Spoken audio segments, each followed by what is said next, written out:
শুভেচ্ছা। দেশের সংবাদে স্বাগত জানাচ্ছি সুমাইয়া সাজ্জাদ। শুরুতেই সংবাদ শিরোনাম। জানিয়ে দেব সর্বশেষ আপডেট বাংলা সংবাদ। শুরুতেই শিরোনাম। ফ্যাসিবাদের দোসর গণমাধ্যম কর্মীদের প্রতি উপদেষ্টা নাহিদের কড়া বার্তা, সবাইকে বিচার করা হবে, কে কবি কে সাংবাদিক দেখা হবে না। এরপরেই জানাবো দেশের সব শিক্ষা প্রতিষ্ঠানের তথ্য হালনাগাদ করার উদ্যোগ নিল শিক্ষা মন্ত্রণালয়। এদিকে সবুজ পাহাড়ে রক্তের দাগ দেখতে চাই না বলেছেন জিএম কাদের। এরপরেই থাকবে রাজনৈতিকভাবে পার্বত্য জেলায় স্থিতিশীলতা ফেরাতে হবে বলেছে হেফাজত ইসলাম। সর্বশেষ জানাবো রওশন, জিএম কাদের ও মজিবুল হক চুন্নুকে গ্রেপ্তারের দাবি বাংলাদেশ এলডিপির, কারণ তারা অবৈধ তিনবার ভোটারবিহীন সরকারের সঙ্গী হিসাবে সংসদকে কার্যকর রেখেছিলেন। শুনছিলেন সর্বশেষ আপডেট বাংলা সংবাদগুলোর শিরোনাম। এবারে জানাবো বিস্তারিত। আজকের সংবাদ সম্পর্কে আপনার মূল্যবান মতামত লিখে জানান। জানিয়ে দিন কোন স্থান থেকে আমাদের সংবাদ শুনছেন অথবা দেখছেন। ভিডিওটি ভালো লাগলে লাইক, কমেন্ট, শেয়ার করে সবার আগে সবশেষ আপডেট সংবাদ পেতে চ্যানেলটি সাবস্ক্রাইব করে পাশের বেল বাটনে প্রেস করুন। ফ্যাসিবাদের দোসর গণমাধ্যম কর্মীদের প্রতি উপদেষ্টা নাহিদের কড়া বার্তা। বৈষম্য বিরোধী ছাত্র আন্দোলন ঘিরে বিভিন্ন গণমাধ্যমে কার্যক্রম নিয়ে বিতর্ক রয়েছে। এই অবস্থায় ফ্যাসিবাদের দোসর গণমাধ্যম কর্মীদের ছাড় দেওয়া হবে না বলে হুঁশিয়ারি করেছেন তথ্য ও সম্প্রচার মন্ত্রণালয়ের উপদেষ্টা মোহাম্মদ নাহিদ ইসলাম। সোমবার 23 সেপ্টেম্বর ডিএফপিতে সংবাদ প্রকাশক, সম্পাদক ও নির্বাহী সম্পাদকদের নিয়ে আয়োজিত আলোচনা সভায় তিনি এই হুঁশিয়ারি দেন। তিনি বলেন, অনেক সংবাদকর্মী ফ্যাসিবাদের দোসর ছিলেন, তাদের বিচার করা হবে, কে সাংবাদিক কে কবি তা দেখা হবে না। এ সময় গণমাধ্যমের স্বাধীনতা নিশ্চিতে অন্তর্বর্তী সরকার কাজ করছে বলে জানিয়েছেন উপদেষ্টা নাহিদ। তিনি বলেন, আমরা গণমাধ্যমের স্বাধীনতা নিশ্চিত করতে চাই, এর জন্য নীতিমালা দরকার। আগামী সপ্তাহেই কমিশন ঘোষণা করা হবে। দেশের সব শিক্ষা প্রতিষ্ঠানের তথ্য হালনাগাদ করার উদ্যোগ নিল শিক্ষা মন্ত্রণালয়। দেশের সব অঞ্চলে শিক্ষা প্রতিষ্ঠানের তথ্য হালনাগাদের উদ্যোগ নিয়েছে শিক্ষা মন্ত্রণালয়। এই মন্ত্রণালয়ের অধীনে বাংলাদেশ শিক্ষা তথ্য ও পরিসংখ্যান ব্যুরোর ব্যানবেইসের মাধ্যমে বার্ষিক শিক্ষা প্রতিষ্ঠান জরিপ 2024 কার্যক্রম পরিচালনা করা হবে। সোমবার 23 সেপ্টেম্বর প্রতিষ্ঠানটির মহাপরিচালক অতিরিক্ত সচিব মজিবুর রহমানের সই করা বিজ্ঞপ্তিতে এই তথ্য জানানো হয়েছে। বিজ্ঞপ্তিতে বলা হয়, ঢাকা, ময়মনসিংহ ও সিলেট অঞ্চলের 21টি জেলার শিক্ষা প্রতিষ্ঠানগুলো আগামী 1 অক্টোবর থেকে 8 অক্টোবর, কুমিল্লা, চট্টগ্রাম ও খুলনা শিক্ষা অঞ্চলের 21টি জেলায় 9 অক্টোবর থেকে 16 অক্টোবর, রাজশাহী, রংপুর ও বরিশাল অঞ্চলের 22টি জেলায় 17 অক্টোবর থেকে 24 অক্টোবর বিশ্ববিদ্যালয় ও ইংলিশ মিডিয়াম স্কুলগুলোতে 1 থেকে 31 অক্টোবর পর্যন্ত তথ্য হালনাগাদের সময় প্রদান করেন। উল্লিখিত সময়ের মধ্যে দেশের সব প্রাথমিক উত্তর শিক্ষা প্রতিষ্ঠানকে ব্যানবেইসের ওয়েবসাইটে ভিজিট করে অনলাইনে তথ্য প্রদান করার অনুরোধ জানানো হয়। তথ্য প্রদানের অনলাইন অ্যাড্রেসটি আপনাদেরকে তুলে ধরা হলো www.banbeis.gov.bt। সবুজ পাহাড়ে রক্তের দাগ দেখতে চাই না বললেন জিএম কাদের। পার্বত্য 3 জেলায় বাঙালি ও ক্ষুদ্র নৃগোষ্ঠীর মাঝে বিরাজমান উত্তেজনাকর পরিস্থিতিতে গভীর উদ্বেগ প্রকাশ করেছেন জাতীয় পার্টির চেয়ারম্যান গোলাম মোহাম্মদ কাদের। তিনি বলেন, যে কোনো মূল্যে পাহাড়ে শান্তি ও স্থিতিশীলতা বজায় রাখতে হবে। এজন্য পাহাড়ি বাঙালি ও প্রশাসনকে সচেতন থাকতেও আহ্বান জানান তিনি। সোমবার দুপুরে জাতীয় পার্টি চেয়ারম্যানের কার্যালয়ে জাতীয় মৎস্যজীবী পার্টি ও জাতীয় হকার্স পার্টির নেতৃবৃন্দর সঙ্গে মতবিনিময় সভায় তিনি কথা বলেন। প্রধান অতিথির বক্তৃতায় জিএম কাদের বলেন, সবুজ পাহাড়ে রক্তের দাগ দেখতে চাই না।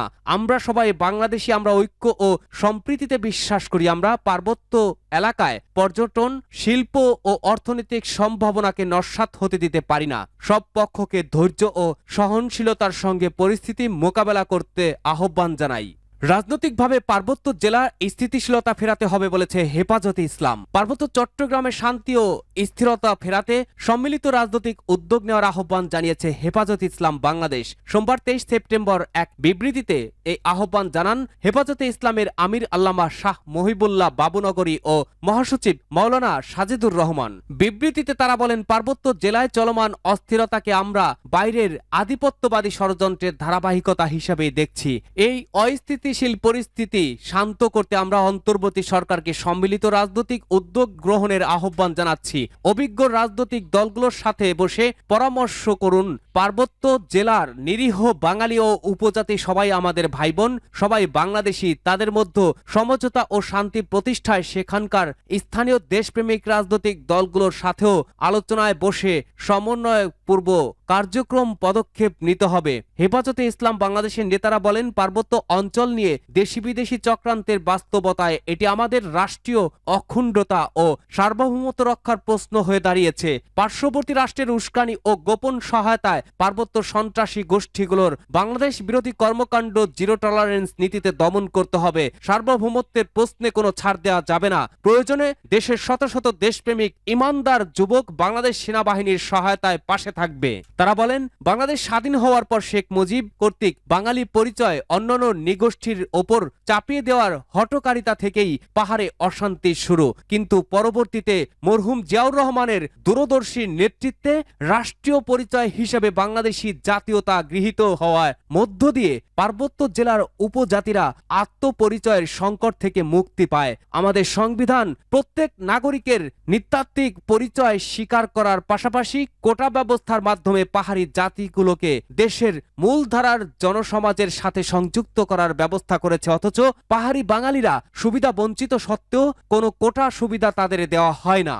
রওশন, জিএম কাদের ও মুজিবুল হককে গ্রেপ্তারের দাবি বাংলাদেশ এলডিপির। জাতীয় পার্টির চেয়ারম্যান জিএম কাদের, মহাসচিব মুজিবুল হক চূন্য ও অবৈধ ভোটারবিহীন সংসদের বিরোধী দলীয় নেতা রওশন এরশাদকে গ্রেপ্তার করার দাবি জানিয়েছে বাংলাদেশ এলডিপি মহাসচিব শাহাদাত হোসেন সেলিম। সোমবার 23 সেপ্টেম্বর রাজধানীর উত্তরায় নিজ বাসভবনে অনুষ্ঠিত একাধিক নেতার সঙ্গে মতবিনিময় সভায় এসব কথা বলেন তিনি আরো বলেন, 2015 সাল থেকে পরপর 3টি অবৈধ ভোটারবিহীন নির্বাচনে অংশগ্রহণ করে তারা বাংলাদেশে আওয়ামী লীগের ফ্যাসিজমের দোসর ও সহযোগী হিসেবে সঙ্গ দিয়েছে।